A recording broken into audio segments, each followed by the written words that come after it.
أعوذ بالله من الشيطان الرجيم بسم الله الرحمن الرحيم الحمد لله الذي لا يبلغ مدحته القائلون ولا يحصي نعماءه العادون ولا يؤدي حقه المجتحدون الذي لا يدركه بعد الحمم ولا يناله غوص الفطن ثم الصلاة والسلام على أشرف الأنبياء والمرسلين حبيب قلوبنا وطبيب نفوسنا وشفيع ذنوبنا سيدنا ومولانا أبي القاسم محمد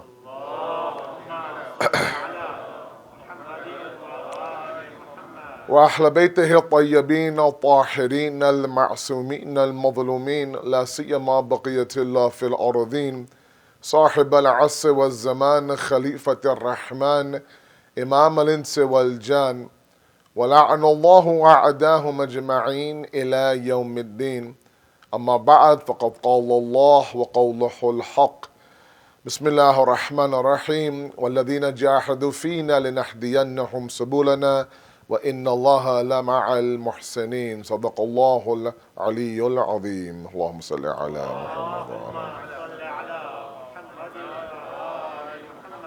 Let's recite, please, a salawat where the people in the back in the gym to the beautiful young men sitting in front of me, inshallah. I can hear all of you, please. One loud salawat ala Muhammad wa ala Muhammad, please.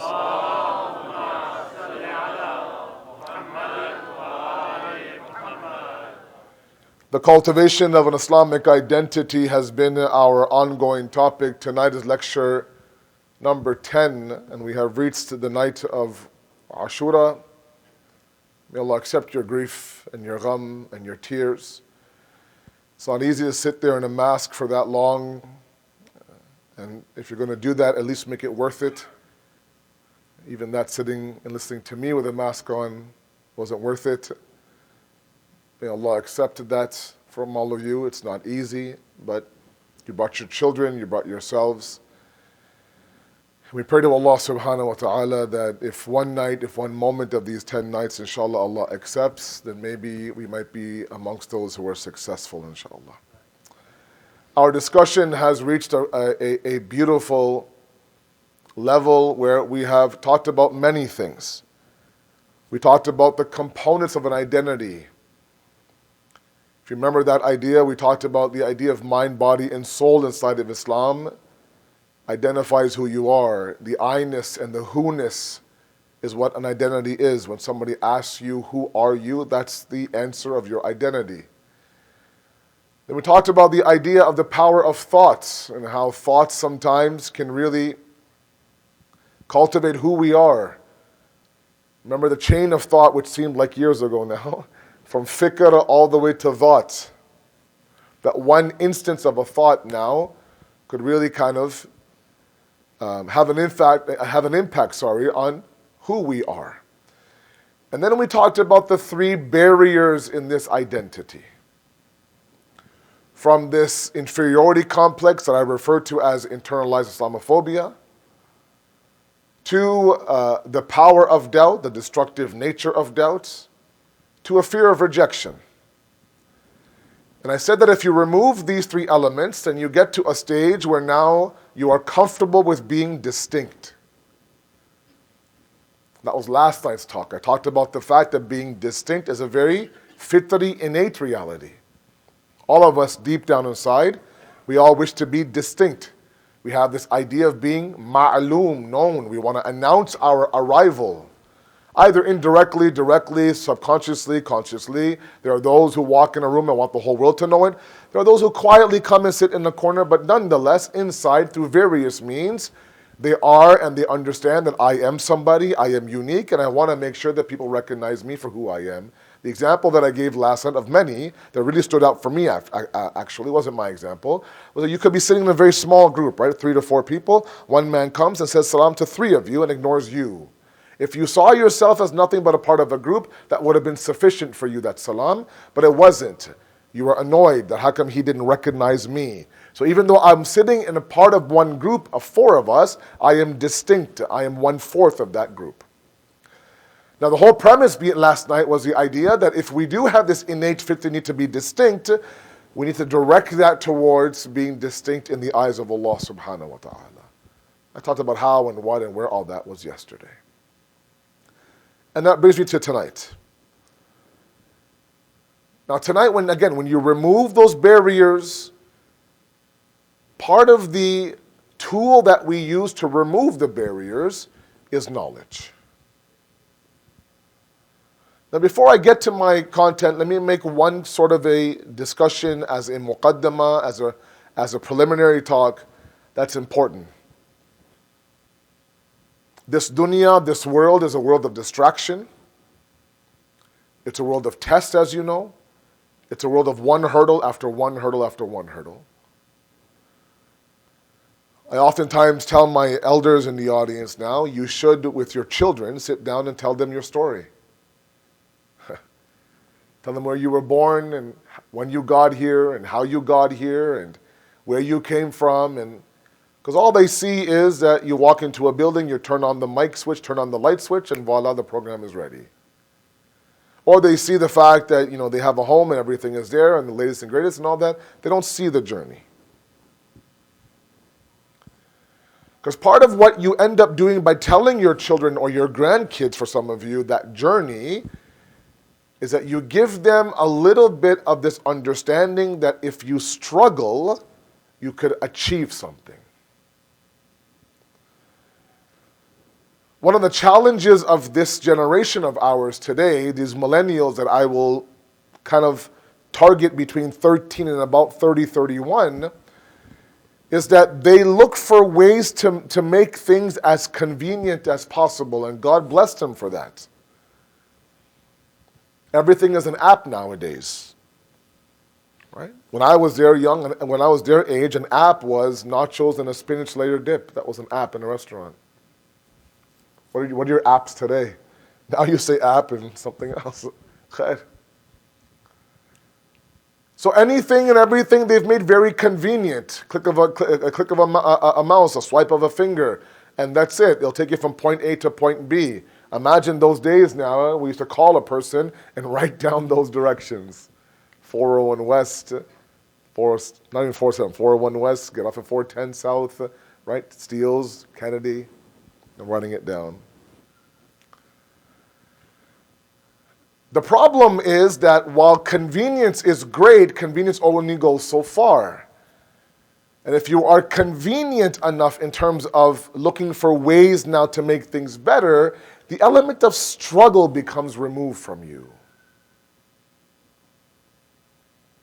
That sometimes, and not everything can be achieved by a swipe of a finger. And somewhere along the ways now, this generation now has adopted, I'm being very, very general, I realize that, not all of you are like that, but somewhere along the way, this equation was adopted by today's youth that ease equals value. If it's easy, it's valuable. If it's not easy for you, it's not valuable, which means what? Leave it and search for the next easy thing. So if you are stressed out at your job, if the course is too hard, if the marriage now is not right, even 90 days in, 30 days in, then drop it. Quit the job, drop the course, divorce her. It's not worth it. And we think for a second that the ease that's in the job, in the course, in the marriage is from the job and the course and the marriage. But the issue is me.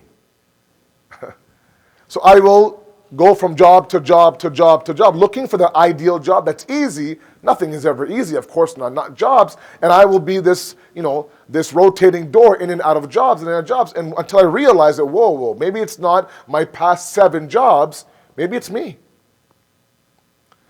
And so I tell a lot of young couples that are not willing to fight for their marriages that, look, you guys can separate and divorce. If that's what you want to do, that's fine. But if you think that the problems that you face internally will stop at this marriage, you're wrong. You'll take those issues you have and you will now enter the second marriage, the third marriage, the fourth marriage. Until you actually define now the issues within me. That requires a little bit of struggle.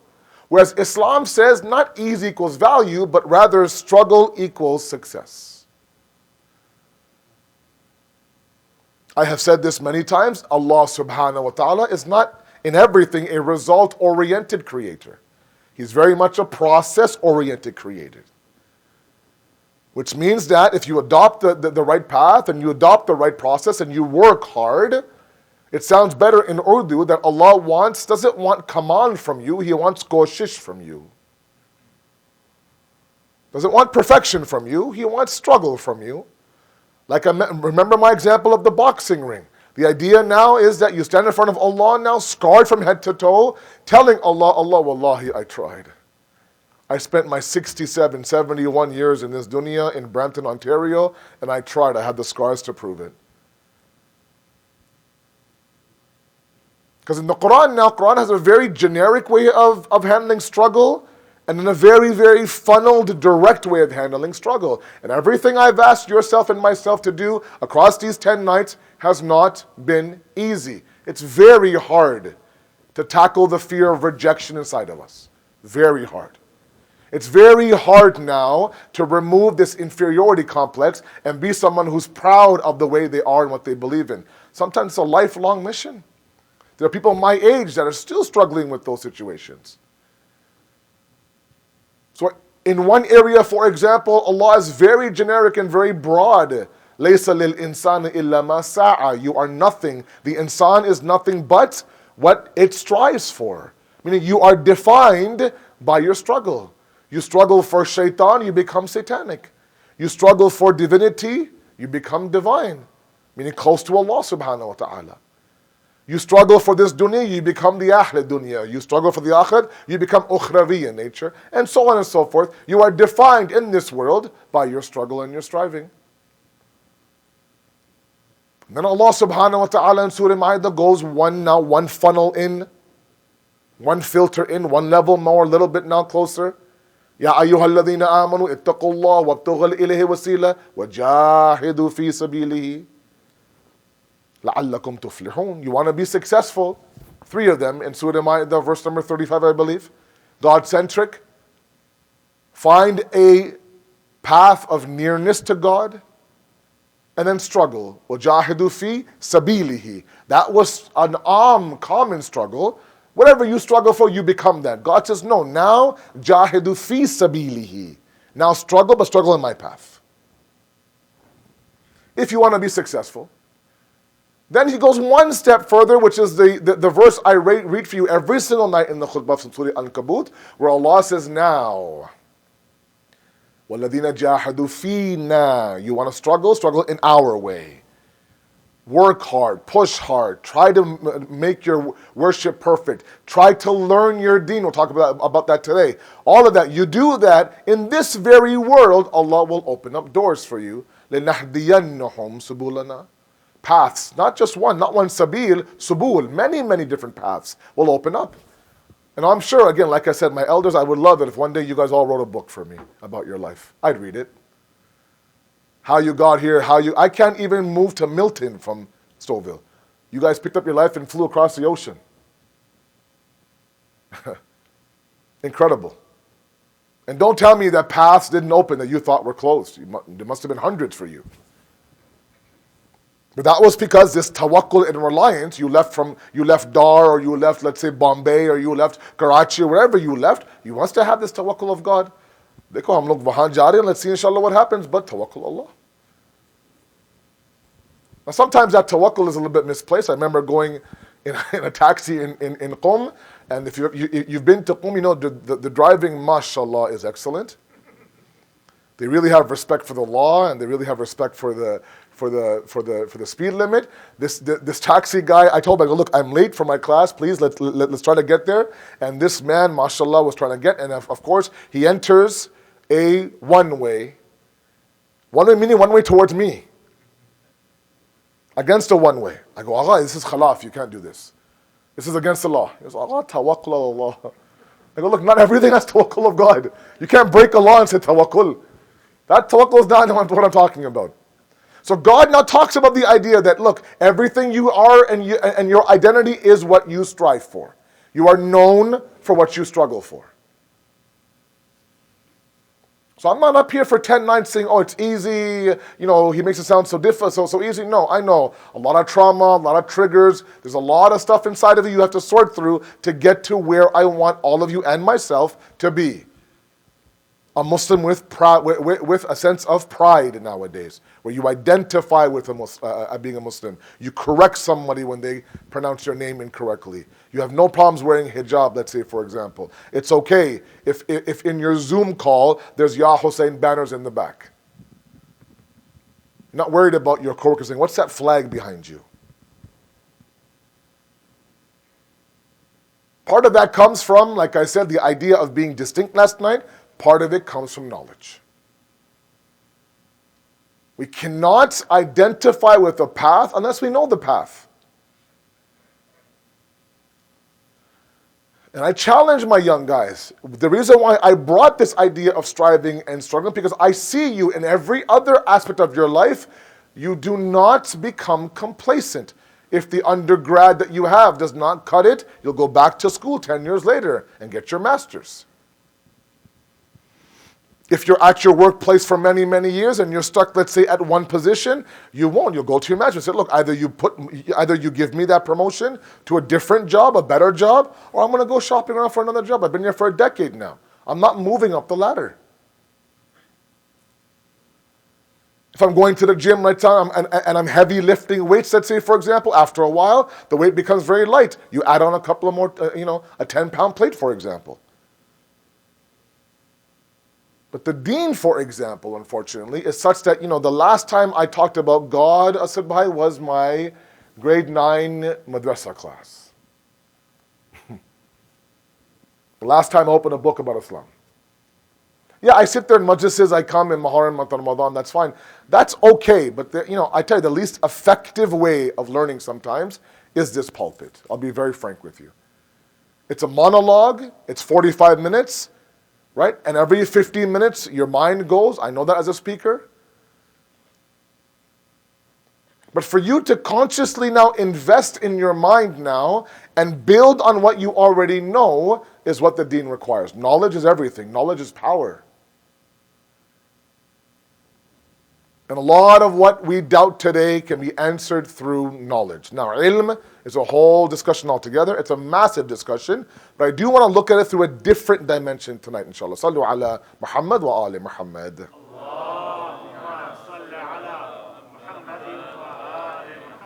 Now, when I say knowledge, I don't mean secular knowledge. Let's be very, very clear. I mean understanding Tawheed. You bring home, let's say, an iPhone, for example, from the store. You turn it on. There's already a pre-installed software on that phone. Correct? The latest version of the iOS is on there already. You turn it on. If it's blank, if there's no software on it, you'll turn it back and you will return. Say, look, there's something wrong with my phone. So Apple gives you a phone that already has a pre-installed software in it. And it tells you from time to time to do what? Update it. Forces it on you. If you don't update it, the apps won't work. Because then your apps have to update. So it says, fine, you have this pre-installed software, but I need you to constantly kind of keep on top of it. Allah subhanahu wa ta'ala also created us with pre-installed software. Something called the fitrah inside of us. This innate nature, this innate disposition. What we call as the God gene in theology. If it's one thing that was always there from time, it's worship. Worship was always there. Right, wrong, that's not my discussion. But man was always searching for what to worship, a higher power. The sun, the moon, for example, the idols, for example, themselves, like Fir'aun, what have you, all these things were there. There's never a moment where a civilization was not searching for something to worship, which means the God gene is very innate inside of us. Doesn't matter if you're a Muslim or non-Muslim, male or female. If you are a creation of God, you have this inside of you. It's pre-installed already. I asked myself, when's the last time I updated that software? When's the last time I updated my Tawheed software? When's the last time I opened the Tawzil Masala of my marja? When's the last time I read about, for example, the akhlaq of this or the history of this?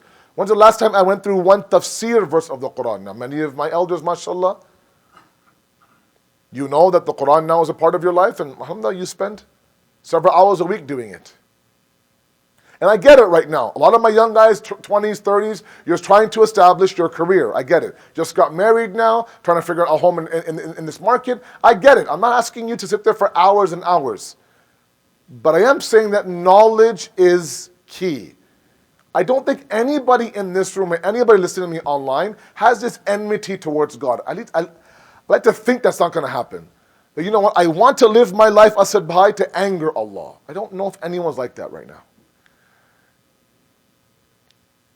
I don't think all of us, leave our house every day saying, I'm going to break every single one of Allah's commands, and you watch how I anger Him. I think all of us have this desire to get closer to God. I think sometimes we think it's a massive mountain, but I do know that there is this need, all of us, myself included, to always be a little bit closer to God. If that's the case, it's not going to happen like that. If the company that you want to apply to is flat out saying, look, we need more than an undergrad, you'll invest 2 years, get to graduate school, get your master's, and apply to the school. Apply to the job. There is a desperate need today for us to constantly secure and strengthen our sense of tawheed, our sense of deen. We have to begin to tread the path of knowledge. Now the Holy Prophet sallallahu alaihi wasallam, Allahumma salli.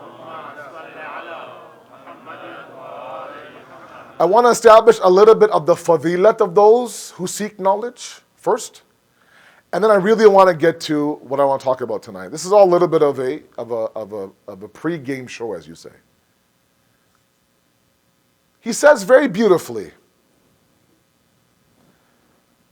that لِكُلِّ شَيْءٍ طَرِيقٌ وَطَرِيقُ الْجَنَّةِ الْعِلْمِ. Okay? Everything has a path. Everything has a tariq. Everything has a path. And the path to heaven is knowledge. And then he lists these beautiful attributes of those who seek knowledge. Like I was awed when I read them. They're nothing new that you haven't heard. Maybe I need to hear that today. I'm not sure what it was. But he says that when the seeker of knowledge begins to tread the path of knowledge, he says the angels welcome that person and spread their wings out. Number one. Number two, he says that every creation of the heavens and the earth, hatta the fish in the sea, he says, prays for the repentance and the risk of the seeker of knowledge. Number three, he says the difference between an alim and an abid, and I don't mean an alim on the member. I mean anyone who seeks knowledge is an alim, okay? The difference between one who seeks knowledge and one who worships Allah subhanahu wa ta'ala, the difference in levels, he says, is like the moon to the stars. They become the heirs of the prophets of God. Why? Because the prophets of God never left a legacy of money, they left a legacy of knowledge. What a beautiful hadith this is. And oh, by the way, I remember in my Hausa years, they would have a fraction of this hadith now framed in a massive way and put on the walls between our classes. Every morning I would walk up those stairs and pass by these beautiful frames reminding me that you're walking on the wings of angels. So I get some young guys texting me. I said, "Can you send me a PDF? Can you send me a link? Can you send me where's this book? Where can I find this book?" Even during my lecture, I get messages saying, "You mentioned this book. Where can I find it?" Know that the moment that you open that book, the angels now start, the fish now start. You now begin to elevate towards that moon. Not only that, the process of knowledge humbles you. It's very humbling. I'll tell you, this discussion on ignorance in Islamic ethics is a very beautiful one. Right? Jahl basit, jahl murakkab. You've heard it several times, I'm sure. There are two types of ignorances, right? One is simple ignorance, one is compound ignorance. Simple ignorance is that, look, I'm not a surgeon. You're asking me to perform open heart surgery, I can't do it. I don't have that knowledge. That's very simple ignorance. I can't change brakes, I can't do your taxes, right? I don't have the knowledge. I can't grow veggies in my garden, I can't do it. I don't have the knowledge. That's jahl basit, fine. Jahl murakkab is a very dangerous type of ignorance. It's compound, meaning what? There's something else with it. It's ignorance with an ego. It's a person who's ignorant, but doesn't know he's ignorant. Oh, I love those people. The debates they have with people like me. Oof. When Imam Ali describes them as somebody who doesn't know and they don't know that they don't know. Oh. And that's why he says the phrase, I don't know, is pur barakat, he says, filled with barakat. The moment that you say, I don't know, the path for knowledge is laid out. And the barakat of ilm. But you have to swallow your ego and say, you know what, I don't know, I'll get back to you. It's very hard. Especially if somebody in front of you expects you to have the answer. You don't know? No, I don't know. What'd you do all those years in home? Why don't you know? I don't know. So we don't want to be those individuals who are somebody who thinks that I know this, I know that, I know Allah is one, I know Allah is one, I don't need to know. Let's remove that ego. And let's begin now to humble ourselves in front of the knowledge. I mentioned Nabi Ibrahim, right? The idea that, look, he turns to Allah, Allah, I want to know. I want to know how you bring the dead back to life. That's him searching knowledge, seeking knowledge. There comes a moment late in Nabi Musa's life where he's sitting there in the desert now, surrounded by his companions, and they say to Nabi Musa, I don't think there's a man alive who's more knowledgeable than you. Now, albeit an infallible prophet, but still an insan, and he's very concerned, Nabi Musa, the books say, about this ego now, right? If someone says that to you, that, oh, I think you're the smartest guy out there, you're bound to feel like, well, either you embrace that or you try to push it down. So he turns to God and says, Allah, please, look at Nabi Musa. I love Nabi Musa, alayhi salam. He says, find me someone on this earth who's more knowledgeable than me. And then connect us to. So the story of Khizr, of course, as many of you know. Go find this prophet named Khizr there. He's somebody who knows more than you, Musa. The prophet of God, can you imagine? Meaning what? The process of knowledge never ends. I'm building towards my content, don't worry. There's a hadith called the Hadith Unwan al-Basri. I believe it's been discussed on this very member by Sheikh Jafri or somebody else, I believe. There's an entire commentary, a shara online. It's one of the most beautiful things that we have in Shia traditions. Unwan al-Basri was a man during the time of Imam Sadiq alayhi salatu wasalam. Allahumma salli ala.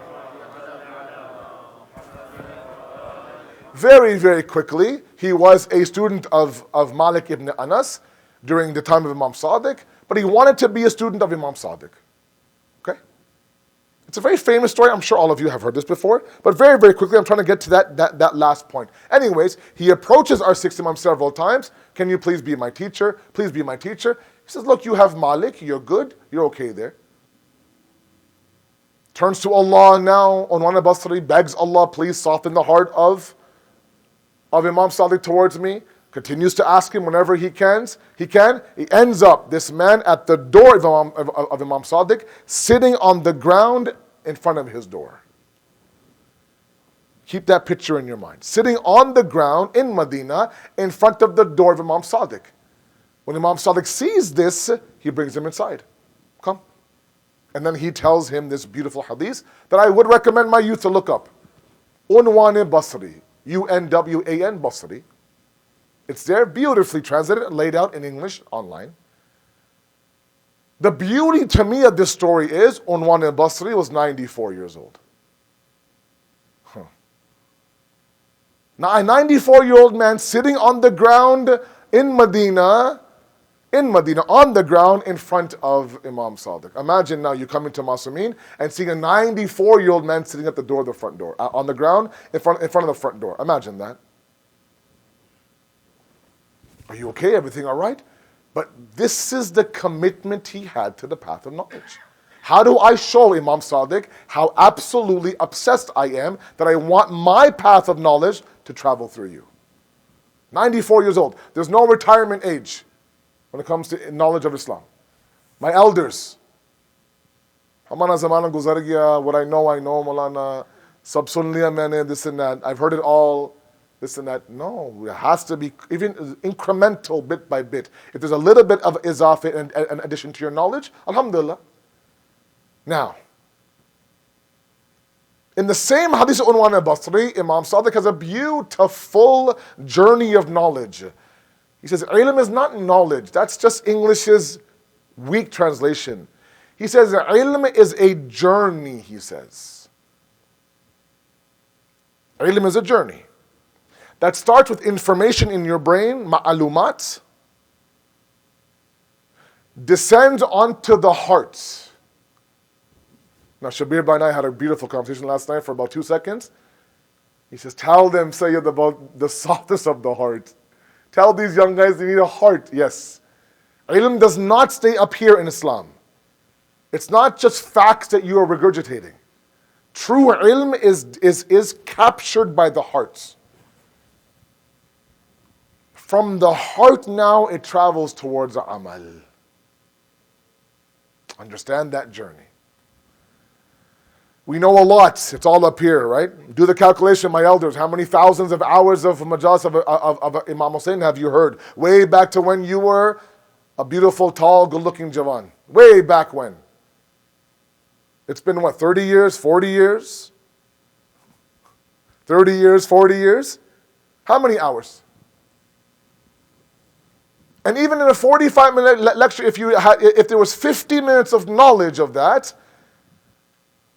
as Ayatollah Bahajat says, rahmatullah alayh, if us, the Shia nation, simply acted on what we knew already, we'd be somewhere else right now. So it's up here. But the way the hadith says, it's like clouds. Clouds are here. But the clouds, what? Begin to move. They begin to evaporate. They're gone after a while. Some days are cloudy, some days there's not a single cloud in the sky. They grab that cloud and begin to what? Absorb it through the heart. Has to go through the heart. Once the heart captures it, that's it. I'm sold, now I'm going to begin to act on it. So ilm becomes amal. The lam and mim, just switch spots, that's it. But that's the kamal of ilm, and it's very difficult. It's a very humbling process.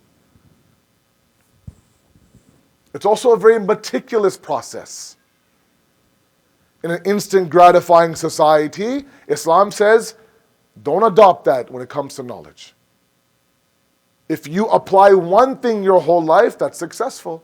If your whole life, all you're trying to do is wake up for Fajr, please, I'm 64 years old, 71 years old, I still sleep through my alarm, and you're struggling, you put the alarm there, you put one in the bathroom, Ayatul Kursi, says Surah Kahf, you name it, you've asked 1,000 times, you really are struggling now, God sees that struggle.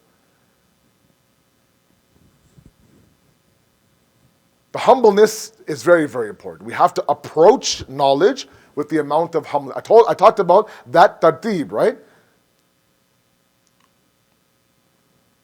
The idea of Surah Jum'ah, that, look, it's a relation of the signs, وَيُزَكِّيهِمْ وَيُعَلِّمُهُمُ الْكِتَابِ. That the reason why he was mab'uth onto those who are the ummiyin, the people of Mecca, the Prophet of Allah, يَتْلُو عَلَيْهِمْ آيَاتِ, tell them the signs, purify them, and then teach them. Purify them, and then teach them. Let the heart be ready to embrace the knowledge. Otherwise, that knowledge feeds the ego.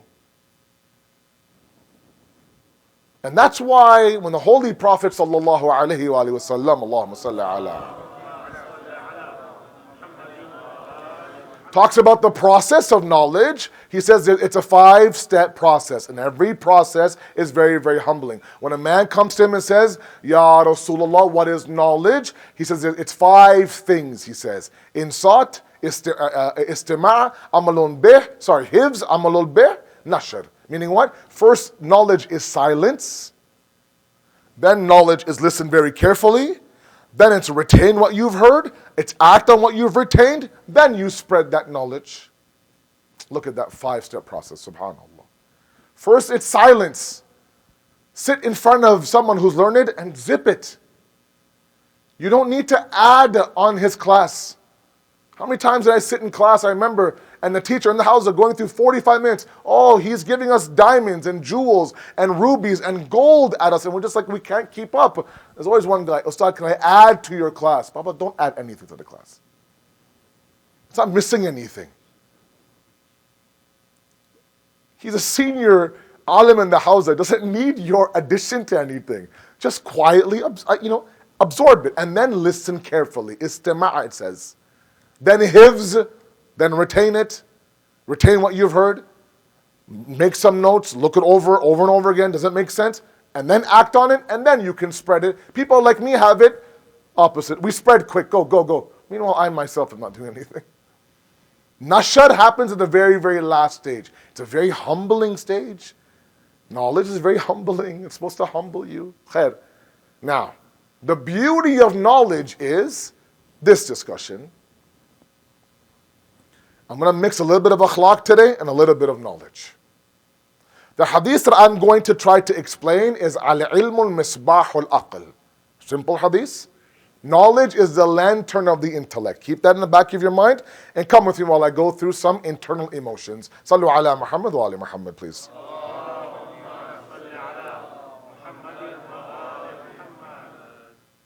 The human being has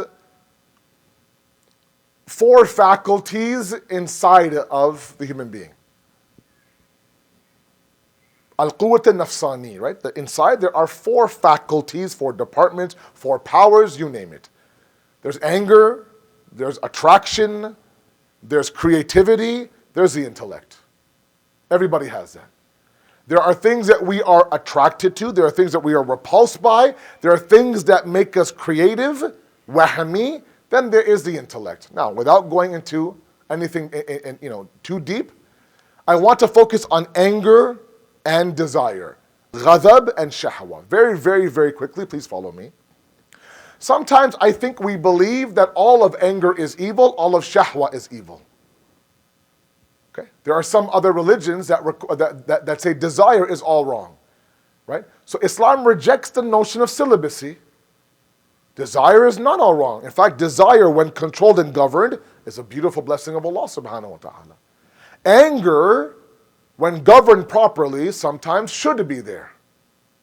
So in every single emotion, Ayatollah Naraqi has a book called Jami' al-Sadat. In that book, he says that every emotion has 3 levels to it. Okay? There's a deficient level of that emotion, an excessive level of that emotion, and a moderate level of that emotion. I'll give you examples. So with anger, for example, when I say anger, a lot of you might think, oh, anger is horrible. A person should not be angry. And some say, no, you should be angry in certain areas. Now, I'm not talking about the expression of the emotion. I'm talking about the existence of the emotion. Follow me very quickly, please. I'm running out of time. So, for example, a person who has a deficient amount of anger is somebody who is a coward. Coward. You're sleeping there at night, you hear a bang at the door, and you send your wife to go check it out. Come on, man. Go see Janu, go see who it is. Let me know if you need help. Coward. Or somebody, let's say, for example, sketches a cartoon against your prophet, disrespects your God, for example, right? There's dhulm happening, oppression happening, and there's not a single ounce of a feeling inside of you. Not even in the heart of your hearts, on the musalla, nothing. You don't want to face it. That's a problem for Islam. Buzdili has no place in Islam. Being a coward has no place in Islam. That's a deficient amount of anger. An excessive amount of anger is that you become a kalb, the hadith says, a dog. So for example, we have a hadith that a lot of people ask is that angels do not descend on homes where there is a dog. Right? A very famous hadith. People ask, oh, does that mean that I can't own a dog? Is it haram to own a dog? This hadith. And the understanding is, and by the way, it's not haram to own a dog. It's a headache because it's a najis animal. It's not haram, of course. You have guard dogs, keep them outside. That's a different story. But the mafhum of this hadith is something else. In Islamic ethics, a dog is equated to somebody who's always angry, yelling and screaming at his loved ones, at his enemies, at his community members. And the image is foaming of the mouth. You've seen a dog about to attack, right? There are people who are always angry. Jab bhi dekho yaar.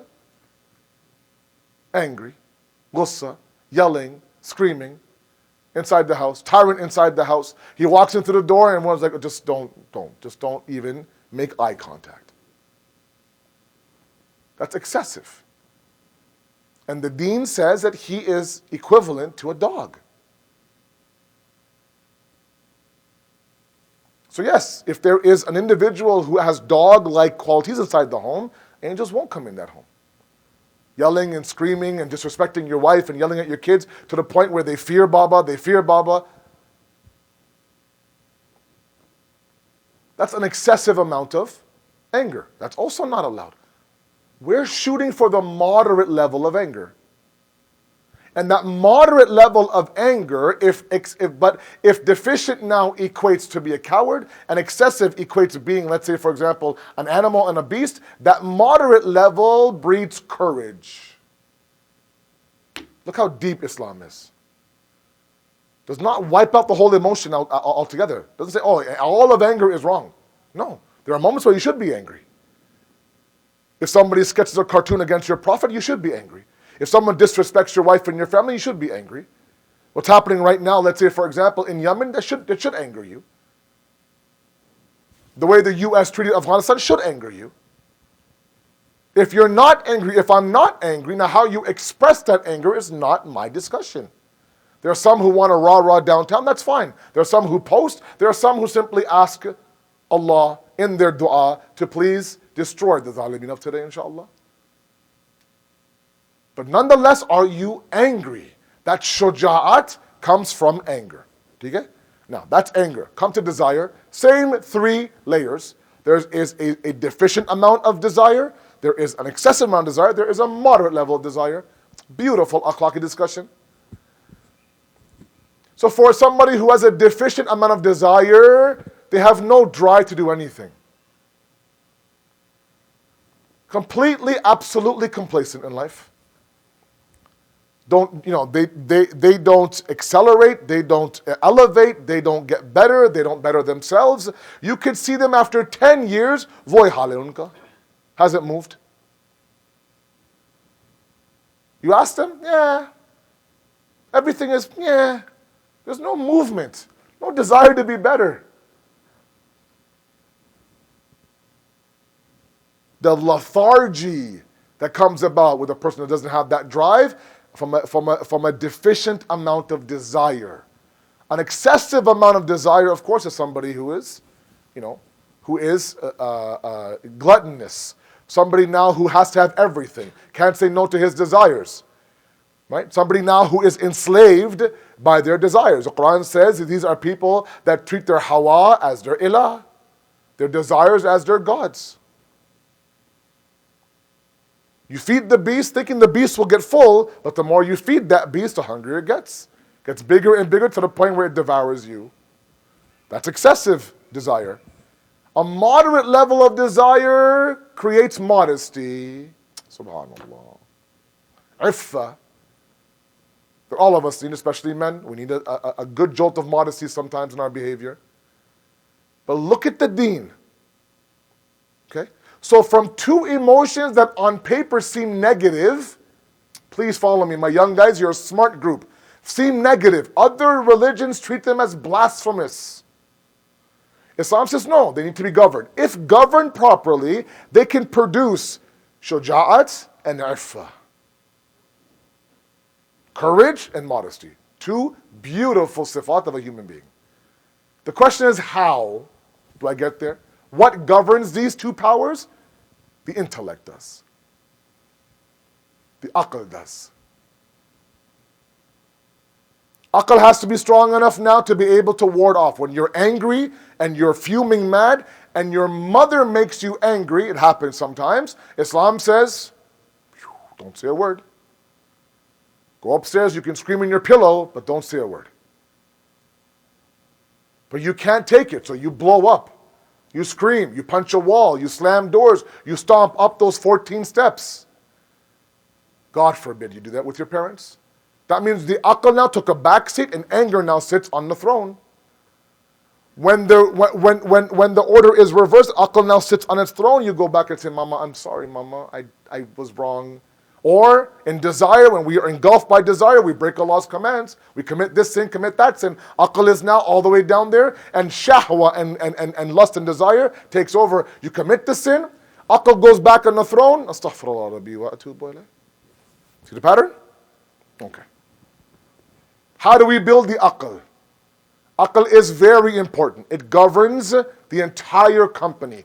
It's the CEO of our corporation. Ghadab, shahwa, and wahm are departments. What strengthens the aql is ilm.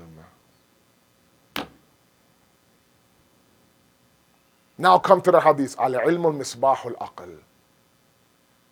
Look, I get home from Masameen by midnight. Follow the example, then Masayib, inshallah. By midnight. I get home by midnight. I'm tired, I'm drained, I'm exhausted. And sometimes I come home and of course the lights are off. So I go to the kitchen to put the bullock inside the fridge, my 18 juice boxes. I don't know how many you have, but I have 18. And I have half drinking ones in my room, other half drinking ones in my fridge, and ya Allah. So I come and it's dark and I'm too tired to turn the light on, blah, blah, blah. So what do? On the way to the kitchen, I hit this, I hit that, I stop this, I stop that. It's my house, I know exactly where things are. It's too dark, I can't see anything. And then when I go to grab a spoon in the dark, I grab a fork by mistake or a butter knife by mistake. It's dark, so not only am I crashing into things, I'm making all sorts of blunders and all sorts of mistakes. Until what happens? I turn the light on. Once you turn the light on, what was majhul to me becomes ma'loom to me. Understand what was unknown to me, that a fork, a spoon, a knife, now I know that's a spoon. Tablespoon, teaspoon, teaspoon. I need to take my honey before I go to bed, otherwise my voice won't settle. I need a big tablespoon. I will know it's a tablespoon when the light is on. On top of that, when the light is on, I'll avoid the chair, I'll avoid everything I hit before, I won't make a big sound, I won't crash the glass. All of these possible mistakes happen when the light is on. When the aql is in darkness, the misbah, as you know, is an Arabic word for a fanus, they say, a lantern. Those old school lights where you know when you walk around the dark like this and you have that flame and you light it, that's called a lantern. When the aql goes into darkness, the one that rescues it from that darkness, ilm, knowledge. Such that now, the aql is illuminated, no mistakes, no majhul, everything's ma'loom. It can now conquer ghadab, conquer shahwa. So you're angry, but the aql says, whoa, it's your mother, zip it. You're angry, but it's a cartoon, write a letter, write an email, post on social media, attend the protest, do all this, do all that. The aql now dictates to the shahwa and ghadab exactly what to do. That only happens when the light is on. Al-ilmu misbahul aql. With knowledge comes the lantern of the intellect. The intellect then in turn controls the anger and the desire. A lot of my guys are drowning in their emotions. This is a beautiful picture of emotional intelligence in the deen. These buzzwords we hear right now on social media, Islam 1400 years ago had all the buzzwords figured out. It's a matter of you going deep into that deen. So I ask you, invest in your religion. Tread the path of knowledge. If Allah subhanahu wa ta'ala does not make sense to you, start over. You could be 31, I don't care. Start fresh. Knock the house down and start fresh. If the way God was presented to you does not make sense from day one, it's okay, start fresh. God's very patient. God's not going anywhere. You could be 94 years old sitting on the ground. He'll accept you. Don't sit there and tell me, oh, at 31, I should know this by now. That's a defeatist attitude. That's shaitan telling you. You have no shadam now? You're 31 asking about the ABCs of religion? God says, please do that. I don't want inheritance of religion. I want you to invest in it. Like I said before, there's too many avenues right now for you to go ahead and ignore. Sallu ala Muhammad wa ala Muhammad. Sorry, I want to share one hadith and Masaib. I'll go a little bit over it. Shabi Ashur, inshallah. You'll forgive me. Recite one salat ala Muhammad wa ala Muhammad, please.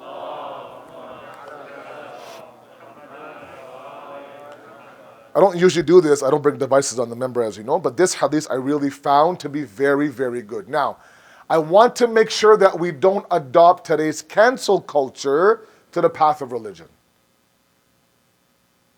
Because one thing that I think that happens is that, to me, there's 1,000 different avenues of knowledge, true knowledge, that will lead you to your destination. But this cancel culture says, no, he's boring, he's controversial, I don't like him, his English is not good, this is not good, so cancel, cancel, cancel. We're down to one. We're like, Look at this hadith by Imam Ali, Nahjul Balagha, saying number 79. If you can look at it later on, look at it. Saying number 79 of Nahjul Balagha. It's online. A beautiful hadith. To remove this cancel culture. Boycott this speaker, boycott that individual, boycott. Everyone has something to offer, I'm sorry. Everyone does. He says this, خُذِ الْحِكْمَةَ أَنَّ كَانَتْ. Beautiful hadith, I tell you. He says, take wisdom wherever it may be. Wherever it may be. And then he describes, it's a beautiful, profound hadith that I want all of you to understand, especially myself. He says there are moments, sometimes, فَإِنَّ الْحِكْمَةَ تَكُونُ فِي صَدْرِ الْمُنَافِقِ. Sometimes there's moments now where that wisdom finds itself inside the heart of a hypocrite, a munafiq. And look at the way Amir al-Mu'mineen describes that knowledge that's now inside the heart of a hypocrite. He says, فَتَلَّجْلَجُ فِي صَدْرِهِ. فَتَلَّجْلَجُ, yani it's very restless. It's fluttering. It wants to get out of there. Right? If you're sitting at someone's house and you don't want to be there, it's obvious you don't want to be there. If your kids are ready to go, they'll tell you, can we go, can we go, can we go? They're walking around back and forth. They want to be anywhere. They don't want to be there. It's obvious they don't want to be there. Imam Ali says knowledge inside of the heart of a munafiq is like that. Restless, fluttering. I want to get out of here. This is not home. I don't like it here. This is a very alien, foreign place for me. He says, hatta, until. That fluttering happens until. تخرج فتسكن إلى سواحبها في صدر المؤمن. It finds sakina. It finds serenity. That knowledge now inside the heart of the munafiq finds sakina, tranquility, serenity, aram, rest when it reaches the heart of a mu'min. It's like, oh, okay. When I get to my bed at 12:30, and I climb in after a long evening, I'm like, home sweet home, man. This is my bed. That's how the knowledge is. This is where fi sadr al-munafiq. What he's saying is that, look, that munafiq has something to offer you. Rescue that knowledge from that munafiq. Take it from him. Put it in your heart. But take it from him. That's a munafiq. There are many of our mu'mineen who have a lot to offer. Please don't adopt today's cancel culture to the paths of knowledge. Where you can get knowledge from where you can grab it. Don't look at who's saying it, look at what's being said. Sallu ala Muhammad wa ala Muhammad. Because when you have that sense of yaqeen through knowledge, there's no sacrifice too big. Your Habib is gone, your Muslim is gone, your Ali Akbar is gone, your Abbas is gone, and now your 6-month-old Ali Asghar is in your hands. Allahu Akbar. Growing up, I used to sit there and question the idea, they could do that to a 6-month-old? There are some unwritten rules. You have to have really a black heart to do what they did to Ali Asghar. But then I look at the, the black days of Daesh and ISIS in Iraq. I look at images out of Yemen, for example. And I think, you know what, the insan is capable of being that black-hearted. It's scary.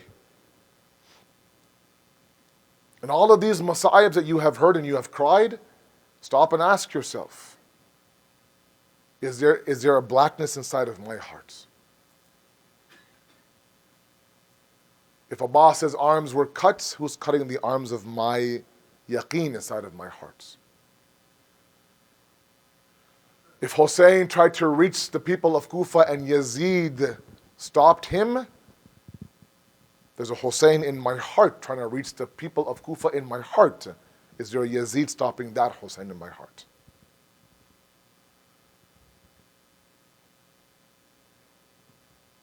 When he realizes, Hussein, that his 6-month-old Ali Asghar now is almost dying of thirst.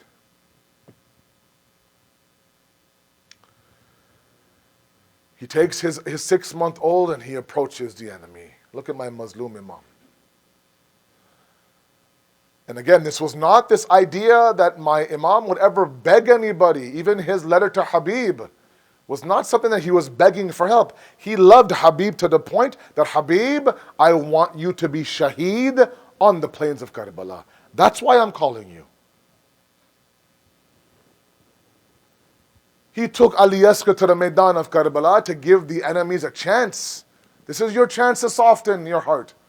Your chance to repent. Your chance to do what Hur did. I'm giving you chance after chance after chance. I'm the hujjat of that merciful Allah. Till his last breath, Imam Hussein tried his level best to save that nation. How could you not melt? You see a 6-month-old who's asking for water in his own unique way. His mouth would open, his mouth would close. His mouth would open, his mouth would close. How Hussein did this, I have no idea. My salams to you, Aba Abdullah. When Mukhtar arrested Hurmala, you had a role to play on the day of Ashura. Yes, Mukhtar, I did. Tell me about your role. He says, Mukhtar, I shot 7 arrows that day. 3 of them missed my target, 4 of them hit my target. He says, Hurmala, tell me about the 4 arrows that hit your target.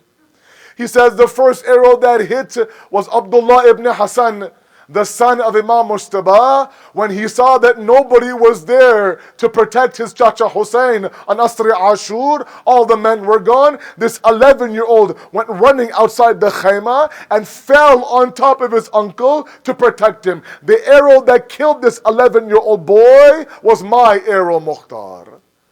Tell me about the second arrow, Hurmala.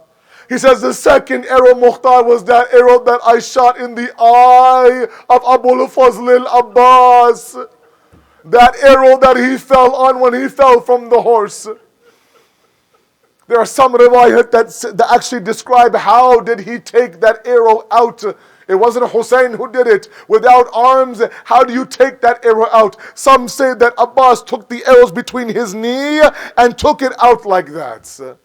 Tell me about the third arrow, Hurmala. He says the third arrow, Mukhtar, was that arrow I dipped in poison and shot at the chest of Imam Hussein on Asri Ashur. That arrow that caused Hussein to fall from his horse. That poison that affected Hussein to the point where until Zainabiyah, 70 steps away from Hussein's qatlgah, Zainab stood there and all she says was, I saw thousands surround my brother. I couldn't see his face. I couldn't see his body. I could just see his legs moving left and moving right, moving left and moving right. That was from the poison of my arrow, Mukhtar. Tell me about the fourth arrow, Hurmala. He says, Mukhtar, what do I tell you? That fourth arrow, Umar ibn Saad says, Hurmala, you're my best archer. Hussein has brought his Ali Asghar. Go and quench the boy's thirst.